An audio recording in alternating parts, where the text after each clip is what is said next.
I'm Larry Scott. I was the first Mr. Olympia. Well, at the time I won it, it was the first time the contest had ever occurred, so it wasn't a big deal. It didn't have any notoriety or anything at the time. It's just like, Mr. Olympia, what does that mean? September 18th, 1965, a small auditorium in Brooklyn, New York. A handful of judges with clipboards and a room full of people who had no idea they were about to watch history. There was no pyrotechnics, no booming entrance music, just iron, sweat, and a sport that was about to crown its first world champion. When the winner stepped forward, he wasn't the biggest man who'd competed that night. He wasn't the one with the widest frame or the most decorated amateur career. He was a 28-year-old kid from Pocatello, Idaho, with a wide smile, arms that looked carved from marble, and a story that had almost ended before it started. His name was Larry Scott, and 3 years earlier, the man who built him had looked him up and down and told him he probably couldn't win. That man was Vince Gironda, the Iron Guru, the most blunt, most stubborn, most unconventional coach in the history of the sport. And the moment Larry Scott walked into his gym on Ventura Boulevard in Studio City, California, Vince saw two things simultaneously. He saw the problem, and he saw the solution.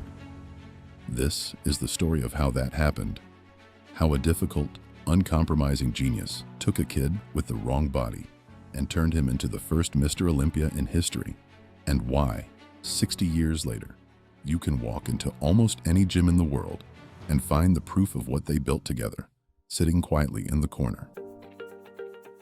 Larry Scott grew up feeling invisible. Pocatello, Idaho, in the 1940s and 50s, wasn't exactly the center of the bodybuilding world.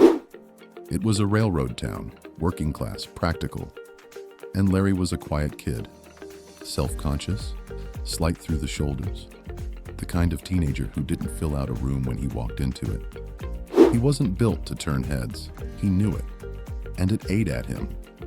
In interviews he gave later in his life, Scott talked openly about what drove him to the weights in the first place. It wasn't ambition exactly. It wasn't a dream of trophies or magazine covers. It was something simpler and more human than that. He just wanted to stop feeling small. He started lifting in his late teens, first in makeshift home setups, then in local gyms in Utah, where the equipment was basic and the coaching was whatever you could piece together from the muscle magazines of the day, and he was good at it. Better than good. His body responded. He started competing locally and winning. Something that had started as a private war against his own insecurity was turning into something else entirely. By his early 20s, he was hearing a name. Everyone serious about bodybuilding was hearing this name. A gym in Studio City, California. A coach unlike anyone else in the sport. A place where the results were different from everywhere else, and nobody could quite explain why. So Larry Scott drove to Los Angeles.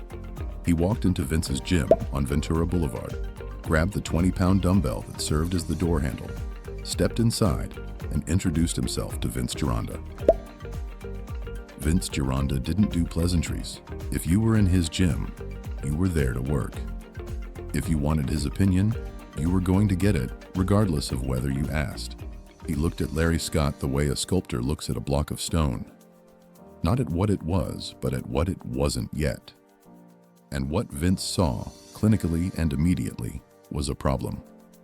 Narrow clavicles, sloped shoulders, a structure that conventional bodybuilding wisdom said couldn't compete at the top level. The sport in the early 1960s was obsessed with the V-taper. Wide shoulders, narrow waist, broad back. The wider your frame, the more powerful the illusion under the stage lights. And Larry Scott's frame wasn't wide. It was average at best, and Vince knew it within 30 seconds of the kid walking through the door. He said it straight. The structure isn't ideal. The shoulders aren't there. The odds aren't in your favor. Scott later recalled that moment without bitterness, but with total clarity. He remembered standing in that gym, Hearing those words from a man he'd driven across 2 states to meet, and making a decision. He could leave, or he could stay and find out if Vince had a solution to match his diagnosis. He stayed, and that decision, to trust a blunt, difficult, brilliant man who had just told him the odds were against him, changed everything. Because here is what Scott couldn't have known yet. Vince Gironda didn't say things he didn't mean, but he also didn't say things without already thinking 3 moves ahead. He had identified the problem in 30 seconds. He had already started working on the solution. He didn't see a lost cause standing in front of him. He saw a puzzle. And Vince Gironda loved nothing more than a puzzle the conventional wisdom had already given up on. Vince understood something that most coaches of his era either didn't see or refused to accept. You cannot change a man's bone structure, but you can change everything built around it. If Larry's shoulders weren't going to be his strength, then something else had to be. Something so extraordinary that when the judges looked at him on stage, the shoulders became irrelevant. Something that shifted the entire conversation. Vince decided that something was going to be Larry Scott's arms. Not just big arms, not just impressive arms. Arms so detailed, so perfectly shaped, so unlike anything the sport had seen that they would become the defining feature of the man. The thing people talked about first, the thing that made the rest of the package make sense. To do that, Vince needed an exercise that nobody was using seriously. Something that would build the bicep in a way that standard training couldn't. Something that isolated the muscle completely, forced a full stretch, and eliminated every form of cheating that allowed lifters to move weight without actually working the target muscle. He already had it. He'd been experimenting with it for years. A padded bench set at an angle, the arm placed over it, the elbow locked in position. The preacher bench. And what it demanded was simple and merciless. You couldn't swing. You couldn't use momentum. You couldn't recruit your shoulders or your back. You put your arm over that pad and you curled. And every single ounce of the work went directly into the bicep. The stretch at the bottom was unlike anything a standing curl could produce. The contraction at the top was complete and total. Larry Scott did them until his arms shook. Then he rested 20 seconds and did them again. Barbell, dumbbell, cable. Every angle Vince could find. Sets and reps that went beyond what most lifters considered reasonable. And slowly, across weeks that became months, the arms that nobody had noticed when Scott walked into the gym became impossible to ignore. The peak developed, then the separation, then the detail that separated a good arm from an extraordinary one. By the time Scott was competing seriously, his arms weren't just a strength. They were a weapon. They still carry his name today, in gyms on every continent. The Scott Bench. Built in Studio City in the early 1960s, for one specific man with one specific problem, by a coach who refused to accept that the problem couldn't be solved. Arms alone don't win an Olympia. Vince knew that. What he was building with Larry Scott wasn't a single strong point to compensate for weakness. He was engineering a complete physique, one that would tell a different story than the measurements suggested. The training operated on principles that put Vince at odds with almost everyone else coaching at the time. Short rest periods, 20, maybe 30 seconds between sets, moderate weight, perfect form, relentless pace. Where other coaches were telling lifters to go heavy and rest long, Vince was compressing the work, stacking it tight, and forcing the muscles to operate under sustained stress rather than brief explosive effort. He called the 8x8 method the honest workout. 8 sets of 8 reps, with almost no rest, because you couldn't fake your way through it. If you tried to ego lift, the 4th set destroyed you. If you cheated on form, the 6th set exposed you. The only way through was perfect execution, every rep, every set, no exceptions. And what came out the other side was a different kind of muscular detail. Not the thick, heavy mass that came from low-rep powerlifting work. Something more refined, more visible. The kind of conditioning that looked extraordinary under stage lighting. For Scott's chest, Vince abandoned the flat bench press entirely. He'd long believed it built the front deltoids more than the pecs. And with Scott's shoulder structure, overdeveloping the front delts would only make the proportional problem worse. Instead, he used the guillotine press. Wide grip, elbows flared, bar lowered high toward the neck. The chest stretch was deep and complete. Nothing wasted on muscle groups that were already drawing too much attention. For back, the sternum chin up. Not stopping at the chin, but leaning back, arching hard, pulling until the sternum touched the bar. Brutal, deliberate, and specifically designed to carve lat detail that made a narrower man look wider than his skeleton suggested. For shoulders, precision over size. Lateral raises done with control rather than pressing movements that would stack more mass where Scott didn't need it. The goal wasn't to build big deltoids. The goal was to create the illusion of width through proportion and balance. Everything had a purpose. Nothing was random.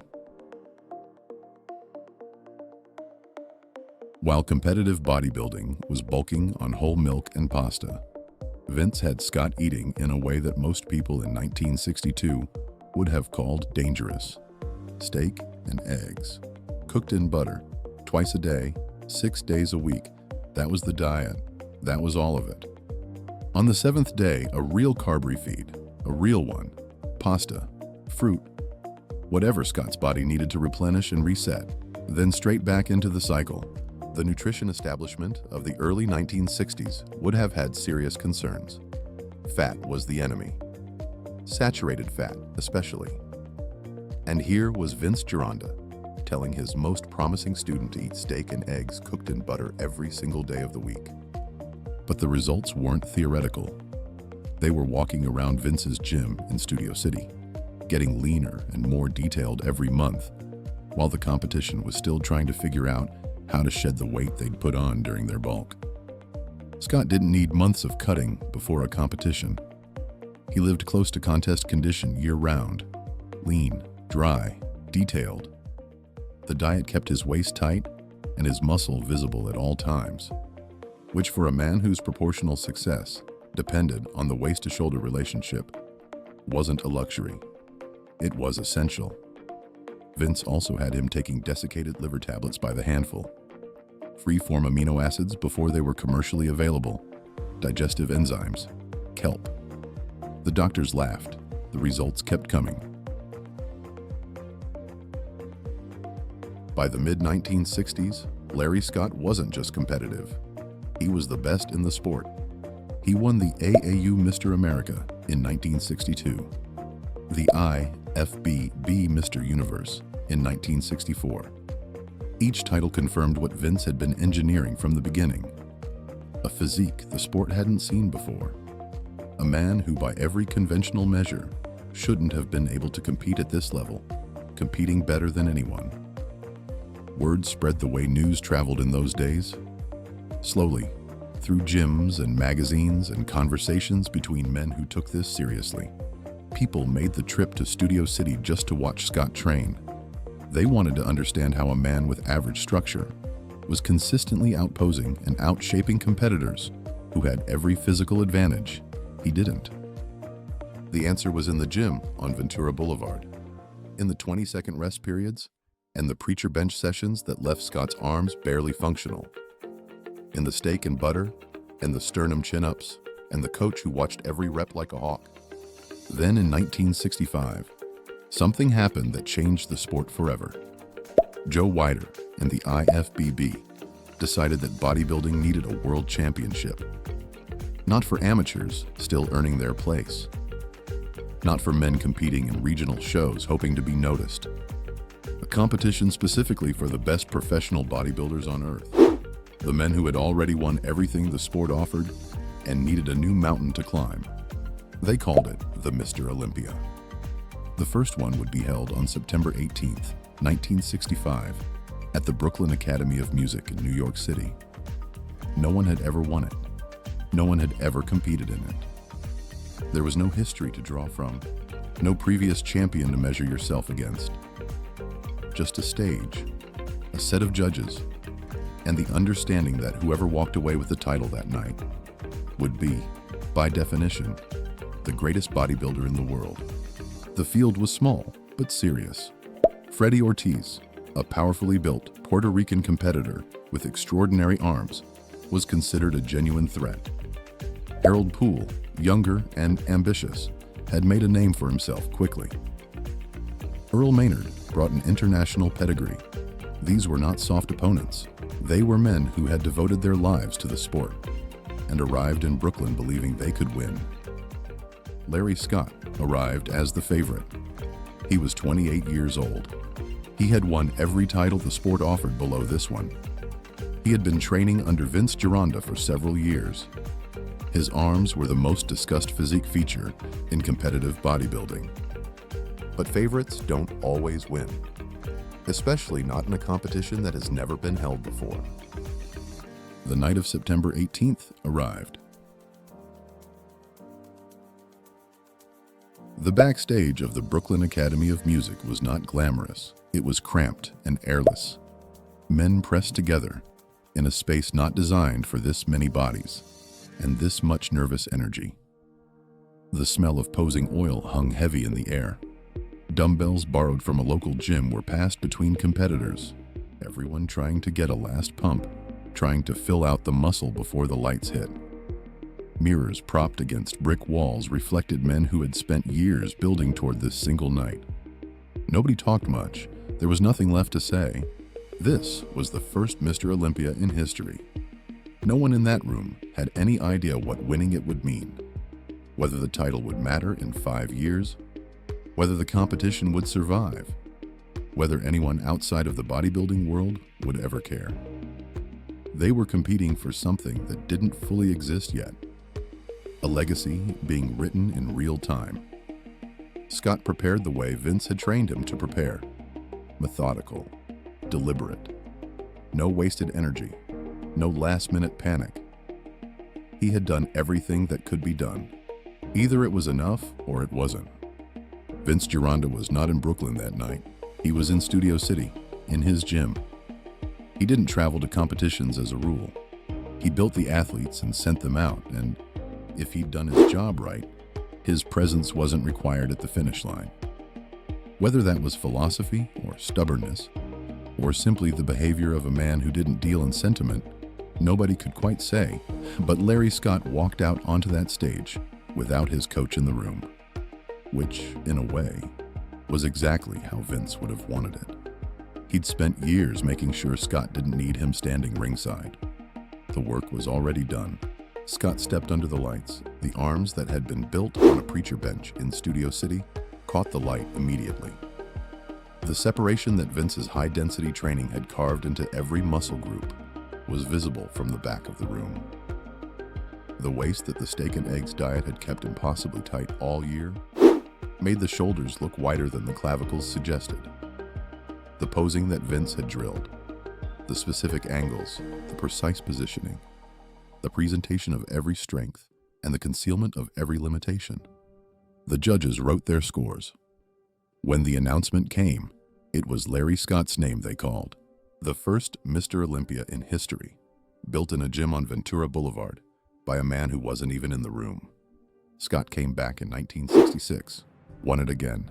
2 titles, 2 years, at the dawn of the sport's greatest competition, built by a coach who had told him the first time they met that the odds weren't in his favor. Go into almost any gym in the world today. Find the preacher bench in the corner, the angled pad, the fixed position, the isolation it forces on the bicep. Ask the person using it where it came from. Most won't know. It came from a narrow-shouldered kid from Idaho, trained by a difficult genius in a small Hollywood gym in the early 1960s for the specific purpose of building arms so extraordinary that nobody would notice his shoulders. It worked so completely that the bench still carries Scott's name 60 years later. In gyms from Tokyo to Toronto, used by millions of lifters who never heard of either man, performing an exercise designed for one person's specific limitation by a coach. Most of the world has already forgotten. The steak and eggs diet became keto. The high-density training became metabolic conditioning. The isolation principles became the foundation of every serious physique program. The preacher bench became the Scott bench, and now a standard piece of equipment in every gym on earth. Vince didn't get the credit. He rarely did, but the fingerprints are everywhere. After 2 Olympia titles, Larry Scott walked away. He was 30 years old. He had won everything the sport had to offer. And he decided, quietly and without drama, that he was done. He left while he was still at the top, which in bodybuilding is rarer than most people realize. He went home to Utah, ran a small business, stayed out of the spotlight, and remained fit into old age. In interviews from later in his life, Scott talked about Vince with the particular warmth that men reserve for people who challenge them beyond what they thought possible. He didn't romanticize it. He acknowledged that Vince was difficult, that the gym was demanding, that nothing was ever soft or comfortable. But he also said that Vince believed in what he could become before he believed it himself. That's the line that matters. The fact that a blunt, uncompromising, often difficult man looked at a kid with the wrong body and decided, against the conventional wisdom of his own sport, that the problem was solvable. Larry Scott died in 2014 at 77 years old. Longer, it should be noted, than many of the men who came after him chasing size over aesthetics. Vince Gironda lived until 1997. He was 79, and right up until the end, he was still convinced that bodybuilding had gone wrong, that the sport had traded artistry for shock value. That mass had beaten aesthetics in a fight it should never have been allowed to enter. He wasn't wrong. Look at what followed. The health consequences of the mass monster era. The heart problems, the organ damage, the men who could barely walk by their 40s. Vince had been warning about this since before most of those men were born. He'd been saying the body has limits and that chasing size past them wasn't ambition. It was destruction. And he'd produced 2 Mr. Olympia titles to prove there was another way. Nobody listened. Then eventually, reluctantly, they did. Today, the classic physique division exists because the sport finally admitted what Vince had been saying since the 1960s. That proportion matters. That aesthetics matter. That a physique built on balance and detail can be more compelling than one built on sheer mass. The look that wins classic physique today would have been completely at home on the stage of that first Olympia in 1965. Bodybuilding spent 60 years building a whole new division to get back to where Vince already was. Vince Gironda didn't just coach Larry Scott to a title. He demonstrated that what you start with matters less than what you do with it. That the right system, applied with discipline and precision, by someone who believes in the outcome before the evidence exists, can produce results that raw genetics alone never could. The first Mr. Olympia trophy sat in a house in Utah for almost 50 years. Larry Scott never made a big deal of it. He didn't do the talk show circuit. He didn't spend his retirement trading on the title. He went home, lived quietly, stayed fit in the way that Vince's methods had built into him. Functional, dignified, nothing excessive.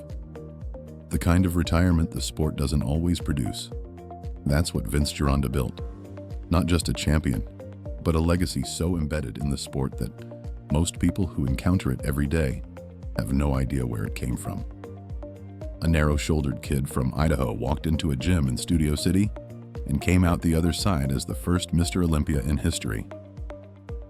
We're telling the stories of the coaches, the athletes, and the moments that built the golden era of bodybuilding. The names you know and the names you should. Subscribe, and we'll see you on the next one.